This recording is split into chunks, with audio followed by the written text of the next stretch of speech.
70년간 포로 유수, 즉 바벨론으로 포로로 끌려가는 일이 있게 될 것이다. 그렇게 경고하십니다. 그리고 실제로 이 바벨론 포로 유수는 3번에 걸쳐서 일어나게 된다. 그런 말씀을 드렸었습니다. 특별히 우리가 25장을 보시면서 이런 바벨론 포로 유수와 관련된 상황들을 좀 기억하면서 보시는 게 중요하다. 그런 말씀을 드렸습니다. 25장 1절에 보시면 예레미야가 이 말씀을 선포하는 시기가 언제냐 하면 요시야의 아들 여호야긴 넷째 해 곧 바벨론의 왕 느부갓네살 원년에 이 말씀이 선포되고 있다. 이렇게 말씀을 드렸습니다. 제가 내드린 이 교회 모범안에 보면 조금 잘못되어 있습니다. 거기에 시드기야 왕 때가 있는데 시드기야 왕 때가 아니고 이 여호야김 4년 혹은 3년 느부갓네살 원년에 이 말씀이 주어지고 있다. 이 시기가 왜 중요하다 했습니까? 느부갓네살 원년에 느부갓네살이 군대를 데리고 이 남유다를 침공해왔고 예루살렘이 포위되고 이때 첫 번째 제1차 포로 유수가 일어난다.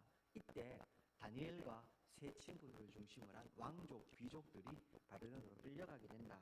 그런 말씀을 드렸었습니다. 하나님의 심판의 말씀이 실제로 이 남유다 백성들의 삶 가운데 이제 눈앞에서 펼쳐지고 있는 상황이었기 때문에 오늘 25장의 말씀은 그런 의미에서 좀 의미가 있다. 그런 말씀을 드렸습니다. 오늘은 이제 15절부터 해서 하나님의 심판이 그러면 구체적으로 그들의 삶 가운데 어떻게 일어나게 될지 심판의 양상들 우리가 이미 예레미야서 앞부분에서도 자주 살펴봤었는데 오늘 다시 한 번 더 그 엄중한 심판의 모습을 하나님께서 예레미야를 통해서 알려주고 계십니다. 먼저 15절부터 17절 하나님의 강력한 심판의 의지가 드러납니다. 15절 보십시오.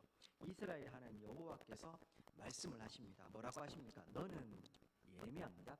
내 손에서 이 진노의 술잔을 받아가지고 내가 너를 보내는 바 그 모든 나라로 하여금 마시게 하라. 상징적인 의미죠. 여기 하나님께서 말씀하신 진노의 술잔은 하나님의 심판을 의미하는 겁니다. 그걸 이제 모든 나라들로 마시게 하라. 그 나라들에 선포하라. 그 말을 합니다. 16절 그들이 마시고 비틀거리며 미친 듯이 행동하리니 이는 내가 그들 중에 칼을 보냈기 때문이다. 하나님의 심판이 마치 칼처럼 그들에게 임하는데 이 칼에 예외는 없습니다. 그래서 모든 사람들이 하나님의 진노의 술잔, 이 심판을 마시고 비틀거리고 미친 듯이 행동하게 된다. 하나님께서 예외 없이 모든 이 나라의 심판을 선언하고 계시고 17절 보십시오. 그래서 이 명령을 받아서 예레미야가 내가 여호와의 손에서 그 잔을 받아서 여호와께서 나를 보내신 바 그 모든 나라로 마시게 하되 마치 이 환상처럼 그려지고 있죠. 하나님이 그 술잔을 주셔서 그걸 가지고 이제 모든 나라로 마시게 하는 하나님의 말씀을 받아서 그대로 전달하는 예레미야의 모습이 나오고 있습니다. 18절부터 26절 사이에서는요. 모든 나라들로 진노의 잔을 마시게 하라. 하나님이 그러셨고 18절부터는 이제 그 모든 나라들이 구체적으로 어떤 나라를 이야기를 하는지 열거하고 있습니다. 18절 예루살렘과 유다 성읍과 그 왕들과 그 고관들로 마시게 하였더니 첫 번째 심판의 대상 당연히 예루살렘, 유다 성읍 그 안에 있는 왕들, 고관들, 지도자들 이야기를 하는 겁니다. 그들이 멸망과 놀램과 비웃음과 저주를 당함이 오늘과 같으니라. 오늘처럼 이 본문에 있는 대로 하면요. 멸망, 놀램, 비웃음, 저주를 당한 것이 오늘과 같다. 그렇게 이야기합니다. 느부갓네살 원년에 바벨론이 쳐들어와서 실제로 그들은 포로로 끌려간다 말씀드렸습니다. 하나님의 진노의 잔이 쏟아지자 눈앞에 그들 가운데 이제 이 멸망, 놀램, 비웃음, 저주 그것이 그들 눈앞에 펼쳐진 겁니다. 단순히 남유다 백성뿐만 아닙니다. 19절부터 26절까지는 이 남유다의 주변국들 이야기가 나옵니다. 19절입니다. 또 애굽의 왕 바로와 그의 신하들과 그의 고관들과 그의 모든 백성들이 이 진노의 진노의 술잔, 하나님 심판을 당합니다. 20절, 모든 섞여 사는 민족들과 우스 땅의 모든 왕과, 여기서 섞여 나는 민족은 애굽 땅에 섞여 있는 용병들을 이야기하는 것 같습니다. 그리고 우스 땅의 모든 왕, 블레셋 사람의 땅 모든 왕, 아스글론, 가사, 에글론, 아스돗, 다 블레셋에 속해 있는 작은 나라들을 이야기합니다. 나머지 사람들과 에돔, 모압, 암몬 자손, 두로의 모든 왕과 시돈의 모든 왕과 바다 건너편 섬의 왕들, 드단, 데마, 부스와 살적을 깎은 모든 자들, 아라비아의 모든 왕과 광야에 섞여 사는 민족들 등등등 해서 26절에 보시면요, 북쪽 원근의 모든 왕, 지면에 있는 세상의 모든 나라로 마시게 하라. 굉장히 길게 열거한 다음에요, 북쪽 원근에 있는 멀리 있는 나라들까지 다 마시게 하고, 그 다음 마지막에 새싹 왕은 그 후에 마시니라. 이렇게 이 하나님의 진노의 술잔이 주어져서 심판이 주어지는 범위들을 이야기를 해주고 있습니다. 많은 나라들이 지금 언급이 되고 있는데요, 여기에 이게 뭐 따져보면 이 나라들의 어떤 뭐 순서가 있는 것 같지는 않습니다. 그리고 열거된 나라들의 어떤 의미가 있지도 않습니다. 오늘날은 이 지구촌 시대라고 하죠. 이 나라들이 다 연결돼 있고 또 비행기만 타면 하루 만에 어디든 나갈 수 있는 그런 시대입니다. 근데 예레미야의 말씀이 전해지는 시대는 이 지구촌 시대가 아니었고, 이 타국에 대한 정보도 제한되던 시대, 여행 가는 것도 쉽지 않았던 그런 시대였습니다. 그런 것을 감안해 보면 오늘 이 18절 이 남유다를 제외한 19절부터 언급되는 애굽으로 시작해서 마지막 새싹까지 이 언급되는 이 나라들은 남유다를 기준해서 그들이 알고 있는, 알 수 있는 세상의 모든 나라들 이렇게 지내도 되고, 혹은 남유다를 중심으로 한 언급 가능한 주변국 전부 다 이 정도로 보시면 됩니다. 그래서 이 하나님께서 이미 예레미야에게 모든 나라들이라고 말씀하고 있지 않습니까? 열방의 주인 되신 하나님께서 남유다뿐만 아니라 모든 나라들에도 하나님의 공의의 심판을 행하실 것을, 그리고 그 구체적인 대상인 나라들을 하나하나 다 언급하면서 하나님께서 말씀하고 계십니다. 그런데 여기 보면 26절에 보시면요, 그 나라들 다 나오는 중에요, 모든 나라들, 북쪽 원근의 모든 왕, 지면에 있는 세상의 모든 나라들이 일단 다 마시게 합니다. 그 다음에 보시면 새싹의 왕은 그 후에 마시게 하라, 그렇게 이야기합니다. 그러니까 그 앞부분까지 이 유다 왕국을 포함해가지고 애굽을 포함해서 모든 나라들이 술잔을 다 마시고, 그 다음에 다 마신 다음에 새싹의 왕, 누군지 모르겠죠. 이 새싹 왕은 그 후에 마시게 하라, 이렇게 이야기합니다. 궁금증이 생기는 게 도대체 이 새싹 왕은 누구를 말하는 것인가? 이 새싹이 도대체 어디를 이야기하는지를 알아야 되는데요, 결론부터 말씀드리면 이 새싹은 바벨론을 이야기하는 겁니다. 이게 좀 복잡하긴 한데요, 왜 그러면 새싹이 바벨론이 되느냐? 아트바슈라고 하는 게 있습니다. 이 유대인들이요, 어떤 나라나 이 장소나 이름을 이야기할 때 그들 이 나름의 이 전통적인 이 표기 방식, 암호처럼 표기하는 방식이 아트바슈라고 하는 게 있습니다. 알렙, 베타, 길멜 이렇게 해가지고 히브리 알파벳이 있거든요. 그 마지막이 쉰, 신, 타우 이렇게 해서 이제 끝이 납니다. 22개의 알파벳이 있는데요, 사진을 좀 띄워주시겠습니까? 아트바시라고 해서요, 보이시는지 잘 모르겠습니다만 여러분들이 보시기에 제일 위에 있는 이 알렙이 보시기에 제일 위에 있는 빨간색의 여러분들이 보시기에 제일 왼쪽에 있는 알렙이 첫 번째, 영어로 하면 A가 됩니다. 그런데 그 밑에 보시면은 타우라는 게 있습니다. 저게 히브리어 알파벳 마지막이 됩니다. 그러니까 알파벳을 만약에 알렙이 쓰여져 있는 건 타우로 쓰고요, 그 다음 베트가 있는데요, 그 베트는 쉰을 쓰는 겁니다. 이걸 바꾸는 겁니다. 우리로 따지면 기역, 니은, 지그시 있는데 기역은 히읗으로 바꾸고 뭐 이런 식으로 바꾸어서 읽는 겁니다. 바벨론 철자를 이 아트바슈라고 하는 요 표기법으로 바꿔서 읽으면 새싹이라는 이름이 된다고 합니다. 좀 복잡한데요. 이 유대인들이 이제 이런 식으로 자기들끼리 약속을 정해서 어떤 인물, 이름, 장소 이런 것을 자기들끼리만 알려고 바꾸어서 부르는 겁니다. 그 방식으로 했을 때 바벨론이 새싹이 된다고 합니다. 그 새싹, 그 바벨론 왕은 그 후에 마시게 된다. 그럼 이건 또 무슨 말인가? 남유다에 역사적으로 가장 큰 영향을 미친 나라 두 개를 꼽으라고 하면 애굽과 바벨론입니다. 누가 뭐래도 뭐 제일 많이 아시지 않습니까? 애굽은 전통적으로 아주 옛날부터 관련이 있었고 바벨론은 이 유다 왕국의 흥망성쇠와 관련해서 굉장히 중요한 역할을 합니다. 3번에 걸쳐서 포로를 끌고 간다든지 나중에 이 그들이 또 바벨론 포로에서 귀환하죠. 이때는 이제 메데바사 왕국이라고 해서 이제 페르시아 제국이 등장을 합니다. 어쨌든 이 바벨론이 중간에서 큰 역할을 합니다. 18절부터 26절은 그런 의미에서 남유다를 둘러싸고 있는 나라들 전부를 다 일컫는데 그 시작이 남유다를 제외하면 19절부터 애굽으로 시작해서 바벨론으로 끝이 나는 겁니다. 남유다에 가장 큰 영향을 미쳤던 나라들을 다 열거하고 그들 주변에 있는 나라들을 절거하면서 두 나라를 처음과 마지막으로 배치합니다. 그리고 또 하나, 왜 다른 나라는 다 마시고 새싹은 마지막에 그 후에 하나님의 진노의 술잔을 마시는가? 잘 아시는 것처럼 유다가 바벨론에 의해서 멸망할 뿐만 아니라 유다를 둘러싸고 있었던 거의 모든 나라들이 바벨론에 의해서 점령이 됩니다. 바벨론이 다 멸망시킵니다.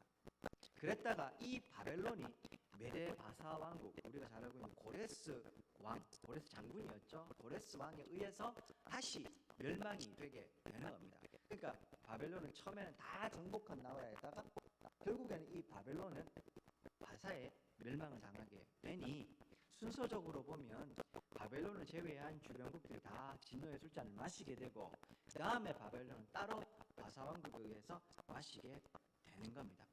그래서 오늘 본문은 이제 구분을 지어서 새싹왕은 그렇게 마시게 된다 이렇게 이야기를 하고 있는 겁니다. 이 구체적으로 복잡한 나라들이 뭔지는 모르셔도 되고 순서도 모르셔도 됩니다만 한 가지 우리가 좀 기억해야 될 것이 있죠. 역사의 주관자 되시는 하나님. 하나님은 유대 백성들의 하나님만이 아니라 하나님께서 애굽의 하나님이기도 하시고 새싹 바벨론의 하나님이기도 하시고 그 주변에 있는 모든 나라들의 하나님, 열방의 하나님이시요 역사의 주관자 되시는 하나님. 세상 사람들이 보기에 그들은 그들의 정치적 흥망성쇠에 의해서 그저 일어났다가 무너지기도 하고 그렇게 움직이는 듯 보입니다.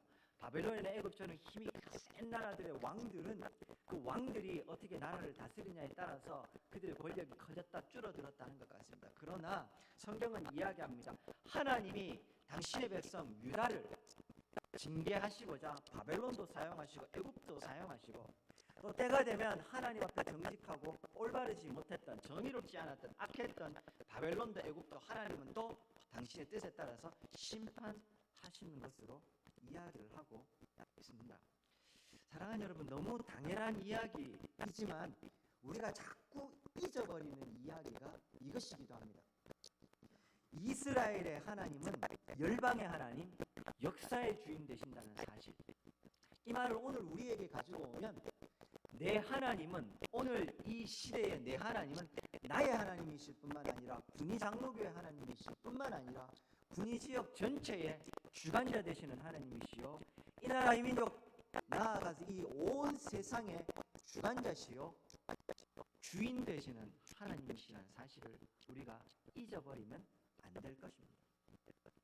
그거 자꾸 잊어버리니까요 주변에 일어나는 일을 보면서 일희 일비하는 겁니다. 혹은 그 일어나는 일에 깨달아하기도 하고 혹은 그 주관자 되신 하나님을 보지 못하니 인간적인 방법으로 세상의 권력이나 물질이나 이런 것들을 이용해서 내가 하고 싶은 일들을 하려고 욕심 부리는 겁니다.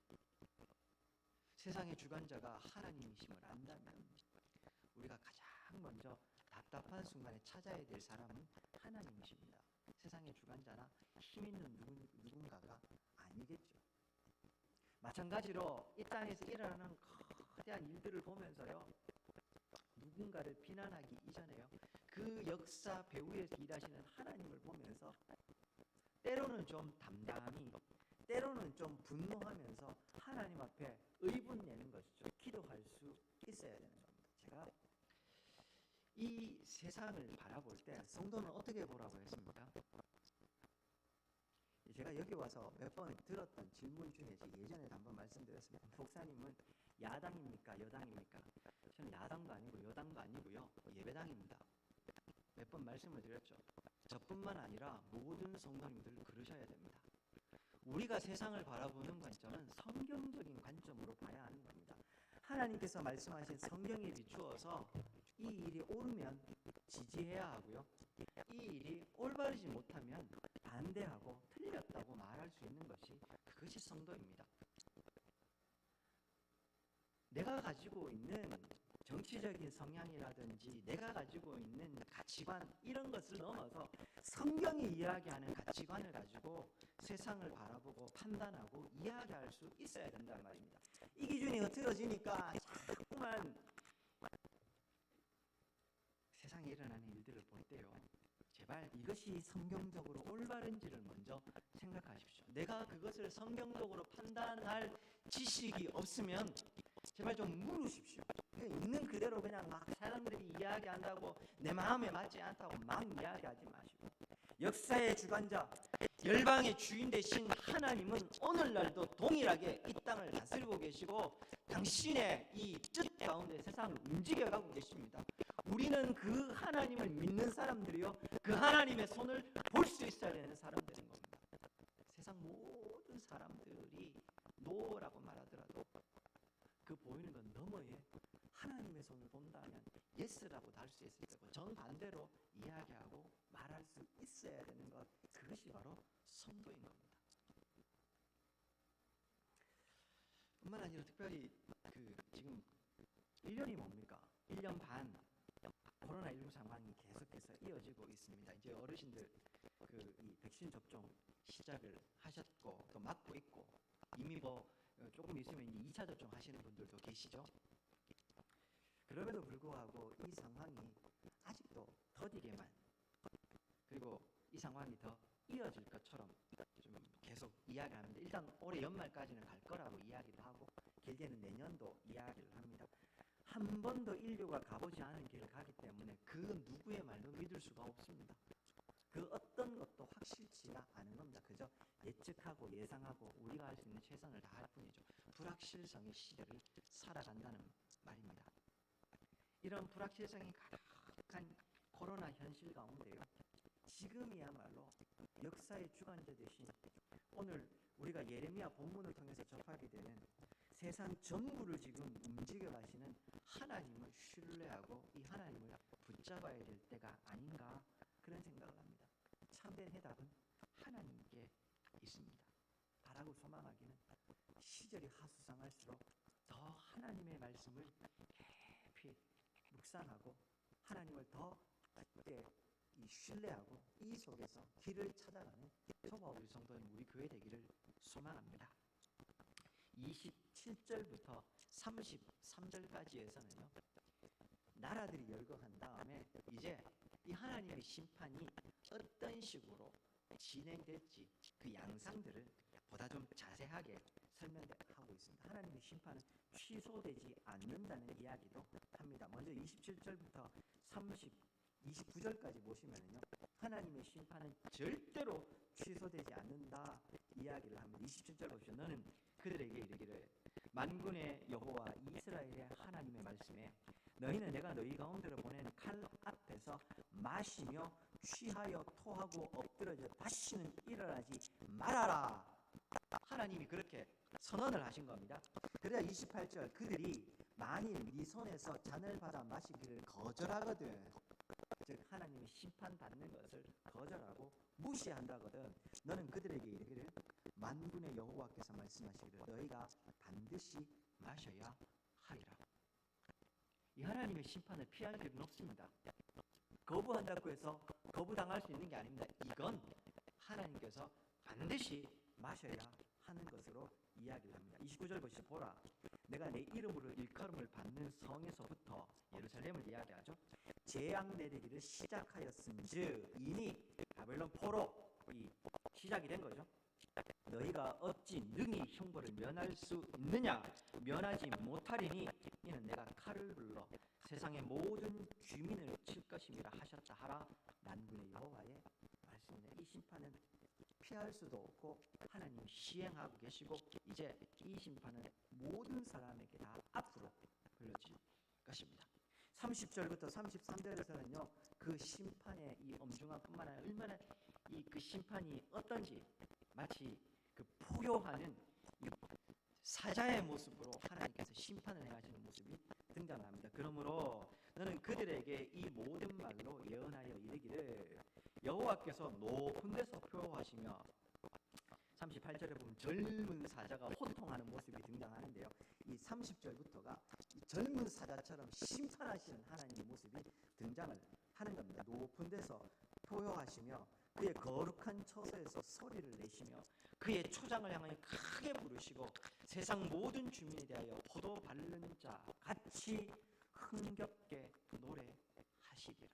31절 요란한 소리가 땅끝까지 이름은 여호와께서 문민족과 다투시며 모든 육체를 심판하시며 악인을 칼에 내어 주셨습니다. 여호와의 말씀입니다. 32절 계속해서 해야 합니다. 만군의 여호와께서 또 말씀하십니다. 보라 재앙이 나서 나라에서 나라에 미칠 것이며 큰 바람이 땅끝에서 일어날 것. 33절 그날에 여호와에게 죽임을 당한 자가 땅 이 끝에서 땅 저 끝에 미칠 것이고 그들을 위하여 애국하는 자도 없고 시신을 거두어 주는 자도 없고 매장하여 주는 자도 없으리니 그들은 지면에서 분토가 되리로다. 시신을 수습을 못하는 겁니다. 모든 사람들이 다 심판 가운데 있기 때문에 얼마나 급하고 얼마나 처절하게 심판이 임했든지 그 시신들이 나들고 그 시신들은 분토처럼 그냥 썩어 가는 겁니다. 오늘날도 그렇습니다만 고대 사회에서요 아무리 미천한 사람이라도 그 시체를 함부로 두지는 않고 반드시 처리하게 됩니다. 큰 저주를 받은 사람만이 그 시신을 그냥 버려진다, 이런 그들의 사상이 있었습니다. 근데 하나님의 심판 때문에 시신을 치울 사람도 없는 겁니다. 하나님의 심판의 때가 되면 세상에 그 누구도 외회 없이 심판을 당하게 될 거라고 이야기를 합니다.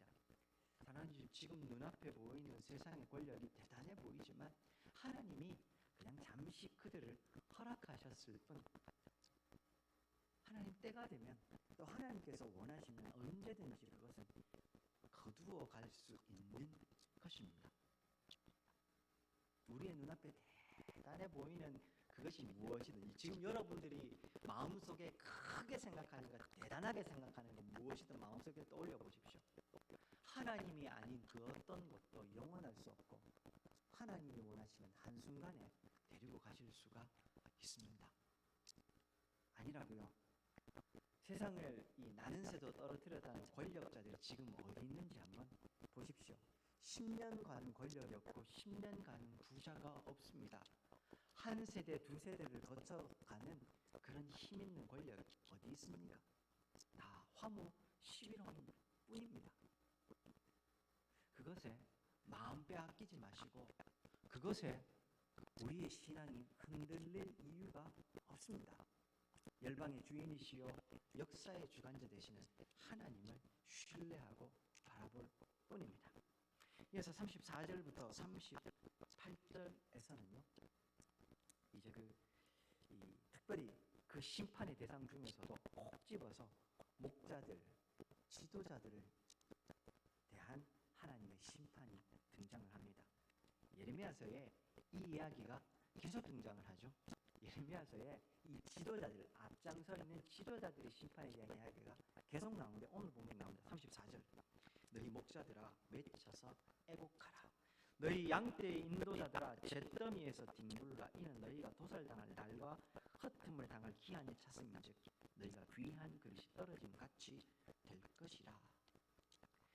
35절 목자들은 도망할 수 없겠고 양떼의 인도자들은 도주할 수 없으리라. 목자들이 부르짖는 소리와 양떼 인도자들이 애곡하는 소리와 여호와가 그들의 초장을 황폐했고 37절 평화로운 목장들이 여호와의 진노하시는 열기 앞에서 적막하게 됩니다.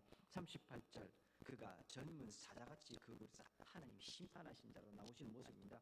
그 호통하신 치시는 분의 분노와 그의 극렬한 진노로 말미암아 그들의 땅이 폐허가 되리로다. 이미 이 유다 사회의 지도자들이 얼마나 타락했는지 충분히 살펴봤습니다. 자막입니다. 예레미야 22장 8절과 9절에 보면은요. 여러 민족들이 이 성읍으로 지나가며 서로 말하기를 여호와가 이 큰 성읍에 이같이 행하면 어찌 됨인고. 그러자 그들이 대답하기에는 이는 그들이 자기 하나님 여호와의 언약을 버리고 다른 신들에게 절하고 그를 섬긴 까닭이라 하셨다 할지니라. 유다의 우리가 이미 살펴본 예레미야 22장에 유다의 지도자들을 향해서 하나님이 심판하실 때 나오는 한 대목입니다. 황폐한 예루살렘을 보면서 지나가는 이 나그네들이 어쩌다가 이 예루살렘이 이 지경이 됐나. 그러자 사람들이 대답을 하는 겁니다. 거기 있는 지도자들이 하나님의 언약을 버리고 다른 신들에게 전하고 그를 섬겼기 때문에 이 지경이 됐다. 모든 지나가는 사람들이 알 만큼 지도자들이 타락했던 겁니다. 예레미야 23장 11절과 12절에는 종교 지도자, 선지자들, 거짓 선지자를 향해서 이렇게 이야기합니다. 여호와의 말씀이니라 선지자와 제사장이 다 사악한지라 내가 내 집에서도 그들의 악을 발견했고 그러므로 그들의 길이 그들에게 어두운 가운데 미끄러운 곳과 같이 되고 그들의 밀어냄을 당하여 그 길에 엎드러질 것이라. 그들을 벌하는 해에 내가 그들에게 재앙을 내리리라. 심지어 하나님의 집에서조차도 악을 행하는 이 선지자와 제사장들 향해서 하나님께서 그들을 미끄럽게 해버리시고 그들을 던져 버리신 거라고 이야기를 하고 있는 겁니다. 특별히요 오늘 보면 34절에 보면요 그 기한이 차가지고 너희가 마지막 부분에 보면 귀한 그릇이 떨어짐같이 될 것이다 이런 이야기가 등장을 하고 있습니다. 아무리 귀하게 쓰는 그릇도요 떨어져서 깨지면 어떻게 됩니까? 어떻게 쓸 수 있는 방법이 없습니다. 더군다나 그릇이 귀했던 예레미야 시대에 귀하게 사용했던 그릇이라도 떨어져서 깨어져 버리면 더 이상 쓸모가 없는 겁니다. 특별히 예레미야서에는 하나님께서 당신의 백성들을 철저하게 심판하실 때 깨어버릴 것이다 이런 표현을 자주 사용하십니다. 자막입니다. 예레미야 22장 28절에 보면요 하나님이 여호야긴 왕이죠 고니야를 심판하실 때 이렇게 얘기합니다. 이 사람 고니야는 천하고 깨진 그릇이 아니냐 좋아하지 아니하는 그릇이냐 어찌하여 그와 그의 자손이 쫓겨가서 알지 못하는 땅에 들어갔는고. 예레미야 48장에 보면은요 하나님께서 이 모압을 이렇게 얘기합니다. 모압의 모든 지붕과 거리 각지에서 슬피 우는 소리가 들리니 내가 모압을 마음에 들지 않는 그릇같이 깨뜨렸습니다. 토기장의 비유도 나오고 하는 것처럼요 그냥 더 이상 하나님께서 보지 않을 거라고 깨뜨릴 거라고 이야기를 하십니다. 그런데 오늘 본문에 보시면 귀한 그릇이지만 깨어진 그릇이라고 이야기를 합니다. 귀한 그릇이 떨어짐 같이 된다 그렇게 표현합니다. 이게 누구를 향한 심판의 메시지였습니까? 지도자들, 앞장서 있는 자들, 하나님이 그들을 귀히 여기셨습니다. 이스라엘 사회에서 종교 지도자들이나 왕들이 차지하는 비중을 생각해 보십시오. 사람들이 그들에게 존귀를, 그들을 귀하게 여겼던 겁니다. 그들은 사람들의 그 존경을 한 몸에 받으면서 지도자로 서 있었습니다. 근데 그게 그들이 잘나서가 아니고 하나님이 그들을 귀하게 여기셨기 때문에 귀한 그릇으로 대우를 받았던 겁니다. 그런데 이제 그들이 하나님을 떠나자 하나님 더 이상 그들을 귀히 여기지 않아서 귀한 그릇이 떨어진 같이 깨어 버리실 것이다. 그렇게 이야기를 하고 있는 겁니다. 지위가 높으면 책임도 큰 법입니다. 하나님이 주신 권위 아래에서 백성들에게 신망과 존경을 받아오던 이스라엘의 지도자들이 몇 번이나 말씀을 드렸는데 그 지도자들은 절대로 그 그 힘이 하나님께서 주신, 그래서 자기들이 지금 누리고 있는 이 자리에 서 있음을 이게 힘이나 권력이 되면 안 된다는 말씀을 드렸습니다. 하나님이 지도자들에게 주신 건 하나님의 백성들을 잘 섬기고 이 나라를 하나님이 보시기에 합당하게 세워가라고 주신 것일 뿐, 그것이 세상 앞에 군림하고 힘으로 권력으로 정치하는 거 아니라고 계속해서 제가 말씀을 드렸습니다. 선한 청지기 같이 그렇게 살아야 했던 겁니다. 근데 남쪽 유다 왕국의 지도자들은 그렇지 못했습니다. 군림하고 통치하려 했고 자신들의 사리사욕 욕망을 채우는데 이 권력을 사용하게 됩니다. 그러자 하나님의 심판은 모든 나라에 주어지는데 34절부터 38절 특별히 그 지도자들에게는 철저하게 임하고 있는 것. 사랑하는 여러분, 뭐 이전에도 이미 말씀드렸기에 더 강조하지는 않겠습니다만 저는 말할 것도 없고요. 교회에 직분을 받은 사람이라면 혹은 세상 속에서 이 어떤 이 권력을 혹은 이 지위를 가진 사람들이라면 두렵고 떨림으로 그 자리에 서 있어야 합니다. 다윗의 시편, 우리가 그렇게 좋아하는 여호와는 나의 목자시니 내게 부족함이 없으리로다. 그 시편에서 하나님이 잘 지켜주시는 것만 생각합니까? 다윗이요, 노년의 다윗이 자신을 하나님 앞에 여호와는 내 목자시고 난 양이라고 표현합니다. 만인지상의 왕, 누구도 건드릴 수 없었던 이스라엘의 명실상부한 왕이었던 다윗은요, 모든 사람들이 자기를 칭송할 때도 큰 하나님 앞에 나가서 고백하는, 하나님, 나는 하나님 앞에 양이고 하나님이 내게 참된 목자이십니다. 다윗이 다윗 될 수 있었던 것이 이 고백에 있는 겁니다. 시편 23편을 읽으시면서 나를 그렇게 지켜주셨으면 좋겠다 그것만 읽으실 게 아니고 하나님 앞에 스스로를, 하나님 저는 별것 아닌 양일 뿐 하나님이 목자십니다 라고 고백할 수 있는 이 다윗의 고백도 우리가 놓치지 말아야 하는 겁니다. 날마다 하나님, 나는 양일 뿐입니다 바라고 소망하기는 저를 포함해서 우리 모두가요, 하나님이 유일한 목자가 되시고 우리는 그저 양으로 겸손하게 주님의 이 말씀을 순종에 따라가는 그런 모든 성도님들이 되시기를 소망합니다.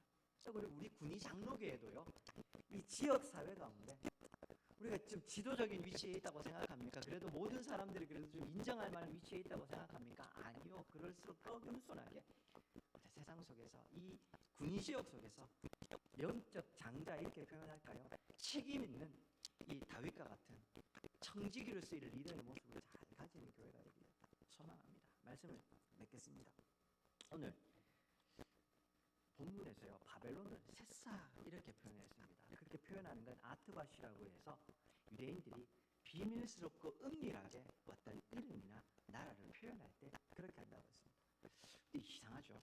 이미 바벨론인 건 다 알려줬는데 왜 여기서는 바벨론을 바벨론이라 표현하지 않고 새싹이라고 표현했을까? 열방 전체 나라들에 대한 심판이 지금 주어지고 있습니다. 그 중에서 굳이 바벨론을 이렇게 표현합니다. 이유가 뭘까요? 가끔 성경에는요, 이렇게 좀 비밀스럽게 어떤 대상을 다르게 표현하는 게 등장을 합니다. 혹은 어떤 내용들을 은밀하게 표현하는 게 등장합니다. 그 대표적인 게 요한계시록입니다. 요한계시록은 그냥 읽으면 어렵습니다.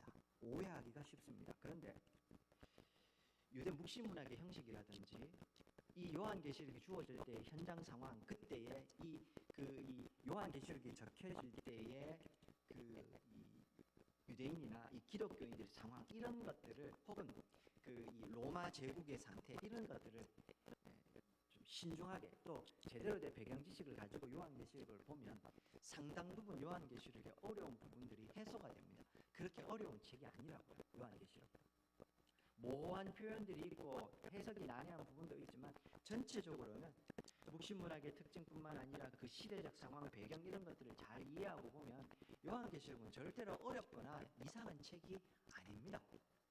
제가 이전에도 말씀을 드렸는데 지금은 남의 땅 빼앗긴 들에도 봄은 오는가, 이상화의 시, 이거 어떤 시입니다. 이 시의 내용이 뭡니까? 외국 사람들이 이 시를 읽으면 그냥 그런 시구나, 봄이 오기를 기대하는구나 라고 읽습니다. 아픈 역사를 알고 있는 우리나라 사람들은 이 시를 아무도 그렇게 보지 않습니다. 그렇지 않습니까? 이 시는 우리나라의 해방을 기대하는 시입니다. 우리가 볼 때 이 시는 더 이상 비밀이 아니고 해방을 기대하는 그 절절한 마음이 써있는 시라는 말이죠.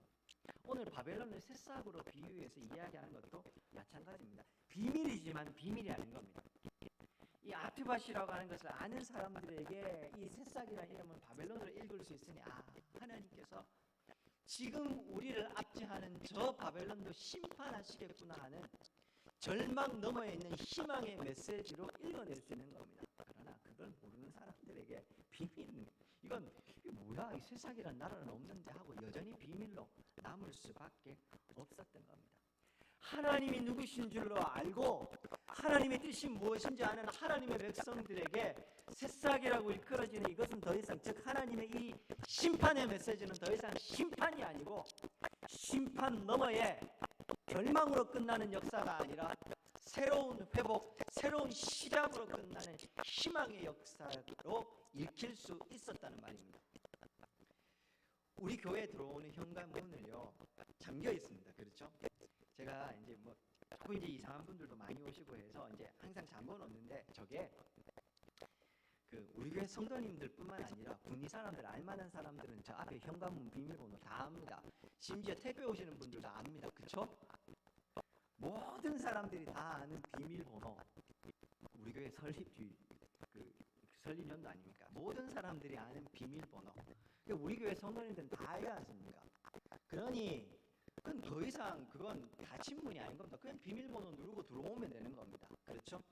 모두의 그건 비밀이지만 비밀이 아닌, 그래서 누구나 쉽게 교회로 들어올 수 있는 그냥 닫혀져 있는 교회를 지키는 문일 뿐인 겁니다.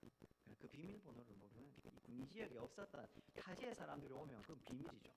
들어가고 싶어도, 들어가서 무슨 해코지를 하고 싶어도 들어갈 수가 없는 겁니다. 답답하기만 한 자물쇠일 뿐인 것이죠. 하나님의 백성들에게 오늘 예레미야를 통해서 전달되는 하나님의 말씀도 마찬가지인 겁니다. 죄 속에 빠져서 하나님의 뜻 상관없이 세상 욕심 가운데 살겠다고 하는 사람들에게 심판의 메시지는 두렵고 떨리는 심판의 메시지, 절망의 메시지일 뿐입니다. 그러나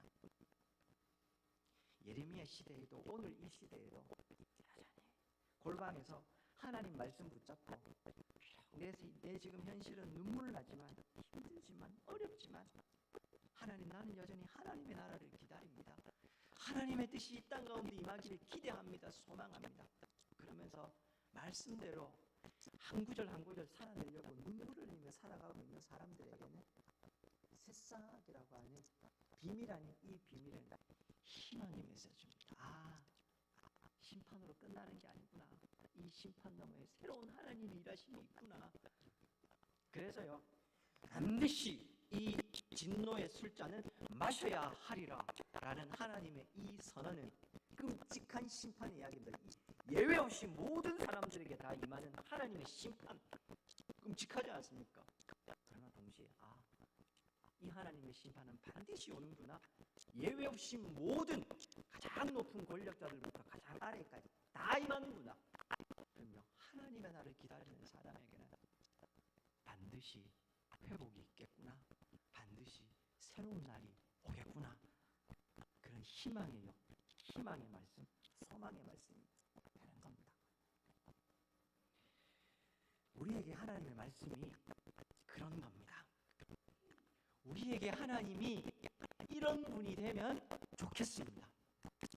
지금은 어렵지만, 지금은 내가 어렵지만 하나님의 말씀 한 말씀 붙잡고 살아보려고 몸부림치는 그 삶은 하나님이 하십니다. 때가 되면 하나님이 찾아오시고, 때가 되면 하나님께서 새싹을 멸망시키시는 것처럼, 바벨론을 멸망시키시는 것처럼 우리에게 참된 신혼의 날, 회복의 날을 허락해 주시는 겁니다. 그 소망 하나 붙잡고 저와 우리 성도님들 힘들지만 어렵지만 주의 말씀 붙잡고 한 걸음 믿음으로 한번 살아보시지 않겠습니까? 주님 앞에 섰을 때 잘하였다 충성된 종이라 하나님께서